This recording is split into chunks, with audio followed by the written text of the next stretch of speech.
नमस्कार, कशिश न्यूज में आपका स्वागत है। मैं हूं अनुराग। बात करते हैं 7वें चरण की शिक्षक बहाली की। जी हां, शिक्षा मंत्री ने, बिहार के शिक्षा मंत्री प्रोफेसर चंद्रशेखर ने पिछले दिनों ट्वीट किया और बताया कि 1 महीने के अंदर नई नियुक्ति नियमावली जारी कर दी जाएगी और उसके बाद भर्ती प्रक्रिया की शुरुआत हो जाएगी। यानी 7वें चरण की शिक्षक बहाली के लिए 1 महीने का वक्त मांग लिया शिक्षा मंत्री ने।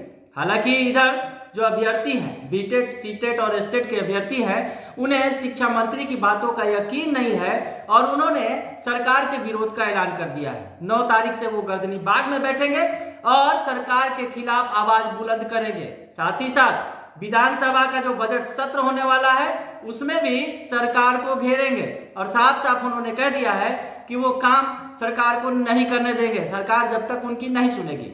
तो ये तो बात हो गई अभ्यर्थियों की कि अभ्यर्थियों ने मोर्चा खोल दिया है। उधर अगर सियासी तौर पर देखा जाए तो मोर्चा उधर भी खुल गया है। दरअसल शिक्षक बहाली पर शिक्षा मंत्री ने ट्वीट तो जरूर कर दिया, भरोसा तो जरूर दिला दिया, लेकिन शायद न अभ्यर्थियों को भरोसा है और न ही राजनीतिक दलों को। जी हाँ, और जिस तरह से शिक्षा मंत्री ने जो ट्वीट किया, जो बातें कही, दरअसल उन्होंने जो बात कही कि 9000 से ज्यादा जो इकाइयां हैं अब वो सिमट के महज 38 इकाइयों में हो जाएंगी। यानी जो व्यवस्था है सेंट्रलाइज होगी, एक आयोग बनेगा और आयोग के तहत जो अब शिक्षकों की भर्तियां होंगी।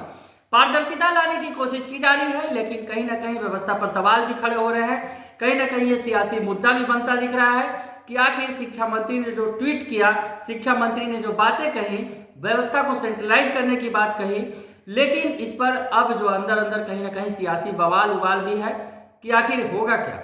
पंचायती राज व्यवस्था जो नीतीश कुमार ने कायम किया उसे एक तरह से खत्म करने की ये जो कवायद जो है ये दिख रही है। दरअसल शिक्षा मंत्री ने जिस तरह से कहा कि पंचायती स्तर पर अब किसी की भूमिका कुछ भी नहीं होगी, जो जिला स्तर पर जो होगा वही जो व्यवस्था देखेंगे और एक सेंट्रलाइज होगा तरीके से होगा ये सब कुछ। और जिला में, यानी जिला की एक इकाई होगी, वो जिला प्रशासन होगा, तो जिला प्रशासन के हाथ में ये तमाम चीजें होंगी। इस बात को समझने की कोशिश करते हैं थोड़ा सा, जिस तरह से किस तरह से आखिर इस प्रक्रिया को लेकर मंथन हो रहा है और कहीं ना कहीं सियासी जो है उठापटक भी शुरू हो गई है इसको लेकर। सरकार के पहल पर जो सियासी संग्राम छिड़ा हुआ है, प्रदेश में 1.5 दशक से शिक्षकों की भर्ती का जिम्मा स्थानीय निकायों के पास है। यानी 15 साल लगभग हो रहे हैं और 15 साल से जो शिक्षकों की बहाली या तो पंचायत स्तर पर या फिर अगर कहा जाए तो ब्लॉक स्तर पर या फिर अगर शहरी निकायों में देखें तो नगर निगम के जरिए, तो इन अलग अलग लेवलों में, अलग अलग चरणों में ये जो परीक्षा, अलग अलग भर्ती प्रक्रिया जो की जाती रही है अलग अलग तरीके से, अलग अलग अगर कहा जाए निकायों के द्वारा। तो ऐसे में ये जो है सबसे बड़ा सवाल ये पिछले दिनों खड़ा भी हो रहा था इसको लेकर कि पंचायती राज व्यवस्था के तहत जो प्रक्रिया हो रही है उसमें गुणवत्तापूर्ण शिक्षक के बहाल होने पर ये सवाल अक्सर खड़े होते रहे हैं कि शिक्षक जो बहाल होते हैं वो गुणवत्तापूर्ण नहीं होते हैं। शिक्षकों की बहाली में बहुत सारा फर्जीवाड़ा किया जाता है। इस फर्जीवाड़े का मामला सामने भी आया था, जिस तरह से शिक्षकों के फोल्डर गायब मिले हैं। 80,000 से ज़्यादा शिक्षकों के फोल्डर जो है जांच की जा रही है और उन पर तलवार लटक रही है कि जिस तरह से उन्होंने फर्जी सर्टिफिकेट देकर नौकरी पाली।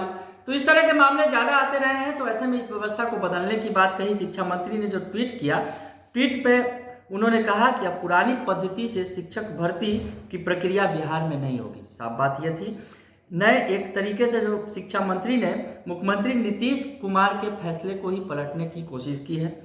चंद्रशेखर ने कहा कि अब नई पद्धति से शिक्षक भर्ती की प्रक्रिया पूरी की जाएगी। संभवतः शिक्षक भर्ती के लिए एक आयोग की गठन की योजना है। पहले आपको बताएं कि 4 स्तर पर, जैसा कि हमने बताया, नीतीश कुमार के शासनकाल में जो ये भर्ती होती रही है शिक्षक भर्ती की प्रक्रिया, पंचायत स्तर, प्रखंड स्तर, नगर परिषद स्तर और जिला परिषद के स्तर पर यह बहाली की जाती रही है। भर्ती प्रक्रिया में मुखिया, प्रखंड प्रमुख, नगर परिषद अध्यक्ष और जिला परिषद अध्यक्ष की अहम भूमिका होती थी। जी हाँ, ध्यान से सुनिए कि ये 4 स्तरों में जो बहाली होती थी और इसमें महत्वपूर्ण भूमिका जो होती थी मुखिया, प्रखंड प्रमुख और नगर परिषद अध्यक्ष की और जिला परिषद अध्यक्ष की। अब इस व्यवस्था को पूरी तरह से खत्म करने के लिए कवायद की जा रही है, जैसा कि शिक्षा मंत्री ने ट्वीट में साफ कर दिया कि अब जो है केवल एक इकाई होगी जिला में, वो जिला प्रशासन होगा और इसके लिए संभवतः एक आयोग का गठन किया जाएगा। जैसा कि बताया जा रहा है शिक्षकों की बहाली को लेकर, जिस तरह से बीपीएससी, बीएसएससी होती है उसी तरह एक आयोग बनाया जाएगा और उसके तहत बहाली की जाएगी। तो अब जो है ये मामला निश्चित तौर पर विपक्ष के लिए बड़ा मुद्दा है। विपक्ष का साफ कहना है कि सरकार की मंशा ठीक नहीं है। बीजेपी की तरफ से जो बयान आया उसमें कहा गया कि सरकार की मंशा ठीक नहीं है। ट्वीट करके केवल कहने से कुछ नहीं होगा। अगर सरकार चाहती है, अगर उसकी मंशा अच्छी है तो वो तुरंत कैबिनेट में प्रस्ताव लाए और इस मामले को आगे बढ़ाए। ट्वीट जरूर शिक्षा मंत्री ने कर दिया। यानी विपक्ष की तरफ से ये कहा जा रहा है कि विपक्ष की तरफ से ये बोला जा रहा है और बताने की कोशिश की जा रही है कि पहल तो अच्छी की जा रही है, लेकिन इस पहल को ट्वीट के जरिए दिखाने से कुछ भी नहीं होगा। अगर सरकार की मंशा सही है तो इसे कैबिनेट में लेकर आए। लेकिन कहीं ना कहीं जिस तरह से नीतीश कुमार जिस व्यवस्था को लेकर चल रहे थे और शिक्षकों की बहाली की जा रही थी, उस शिक्षक बहाली की पूरी प्रक्रिया को ही बदलने की कवायद अगर यूँ कहें कि आरजेडी की तरफ से की जा रही है, क्योंकि आरजेडी कोटे से आते हैं शिक्षा मंत्री और शिक्षा विभाग आरजेडी ने अपने जिम्मे संभाला है, तेजस्वी यादव के जिम्मे है एक तरह से कहें तो ऐसे में कहीं ना कहीं पूरी प्रक्रिया को बदलने की कवायद की जा रही है।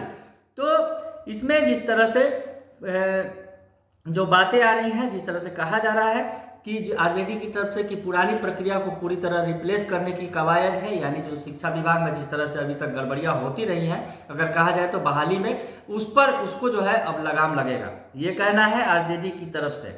और जेडीयू की तरफ से ये कहना है कि सरकार शिक्षकों की बहाली के लिए प्रतिबद्ध है और बेहतर प्रक्रिया होगी जो भी उसे अपनाया जाएगा। तो खैर फिलहाल तो अभी मामला ट्वीट में ही चल रहा है, लेकिन जब इस तरह की अगर प्रक्रिया लाई जाएगी, क्योंकि पूरी बहाली प्रक्रिया को ही बदलने का जो प्रस्ताव है, तो ऐसे में आगे क्या कुछ होगा ये देखना बड़ा ही दिलचस्प होगा, क्योंकि इस पर सियासत चल रही है अंदरूनी तौर पर। कहीं ना कहीं एक तरह से जैसे अगर कहा जाए कि जो अगर जानकारों की माने कि जिस तरह से शिक्षक भर्ती की प्रक्रिया को रिप्लेस किया जा रहा है, वैसे में कहीं ना कहीं मंडी व्यवस्था को लेकर जो विवाद चल रहा था, कहीं वही हाल शिक्षा विभाग के इस प्रस्ताव का ना हो जाए। नया प्रस्ताव जो है कहीं ना कहीं वो मंडी व्यवस्था की तरह ना हो जाए और इसका विरोध शुरू हो जाए। तो ये भी जानकार जो है चिंता जता रहे हैं। तो अब आगे देखना बड़ा दिलचस्प होगा। जो 7वें चरण की शिक्षक बहाली के पहले जो सरकार प्रस्ताव लेकर आने वाली है, जैसा कि शिक्षा मंत्री बता रहे हैं अपने ट्वीट के जरिए, तो क्या कुछ बदलाव होगा और क्या ये जो सरकार जो नीतीश कुमार की सरकार है, नीतीश कुमार के नेतृत्व में, वो इस प्रस्ताव को स्वीकार कर लेगी, क्योंकि सरकार में कई तरह के पार्टी शामिल हैं, जेडीयू है, आरजेडी है, और इस तरह से अगर माना यह जा रहा है जो शिक्षा मंत्री प्रस्ताव लेकर आ रहे हैं ये बिल्कुल आरजेडी का ही प्रस्ताव है, तो क्या नीतीश कुमार ये प्रस्ताव स्वीकार कर लेंगे? बने रहिए कशिश न्यूज के साथ। तमाम खबरों से आपको अपडेट रखेंगे। फिलहाल के लिए इतना ही, धन्यवाद।